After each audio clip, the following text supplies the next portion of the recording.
السلام علیکم جی، میں ہوں آپ کا میزبان میاں طاہر محمود۔ آج میں ایک نئی خبر کے ساتھ آپ کی خدمت میں حاضر ہوں۔ اوکاڑا سیکریٹری RTA کے زیر تمام جناح کرکٹ اسٹیڈیم میں ڈپٹی کمشنر ڈاکٹر محمد ذیشان حنیف نے 3 ویلر رکشوں کی رجسٹریشن برانچ کا افتتاح کر دیا ہے۔ اس موقع پر سیکریٹری RTA اقصی غفور، محکمہ ایکسائز سمیت دیگر محکموں کے افسران، میڈیا نمائندگان، رکشا مالکان بھی موجود تھے۔ سیکریٹری RTA اور ایکسائز کے افسران نے ڈپٹی کمشنر ڈاکٹر محمد ذیشان حنیف کو رکشوں کی رجسٹریشن سے متعلق بریفنگ دی۔ ڈپٹی کمشنر ڈاکٹر محمد ذیشان حنیف نے کہا کہ حکومت پنجاب کی ہدایت کے مطابق 3 ویلر رکشوں کے رجسٹریشن کا عمل شروع کیا جا رہا ہے۔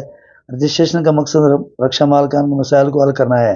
انہوں نے کہا کہ چھت تلے ون ونڈو آپریشن کے تحت تمام متعلقہ محکمے رکشوں کی رجسٹریشن کریں گے۔ رکشوں کی رجسٹریشن کے لیے 4 ماہ کا وقت دیا گیا ہے۔ ڈپٹی کمشنر ڈاکٹر محمد ذیشان حنیف نے کہا کہ رکشا مالکان نے بھی رکشوں کے رجسٹریشن کے اقدام کو بہترین انداز میں سراہا ہے۔ رکشا مالکان جلد از جلد رکشوں کے رجسٹریشن کو یقینی بنائیں۔